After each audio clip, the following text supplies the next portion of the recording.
ANET stock analysis Thursday. Is it a buy or not? Watch this 1 minute video till the end to find out.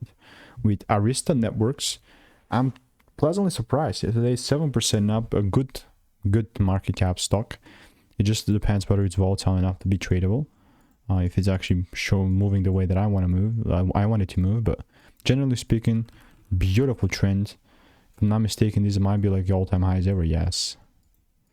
Look at the trend, man. Like, if you invest in this in 2015, you would have 38x'd your money over 3,000 days. I mean, it is again 10 years, but I'm just saying, you know, that's a beautiful, beautiful chart. Looking to, I'm only really like swinging this or whatever, kind of maybe like long-term passively invest into this. If the price actually comes down, it shows me some shifts. Doesn't even have to show me shifts if I'm passively investing, but like right now, it's not really, it's like it's at the top, so I would love to see retracements. Other than that, I'm definitely going to keep you updated. If you want to make more money trading in a simple way, click the first link in the description. It's a free newsletter.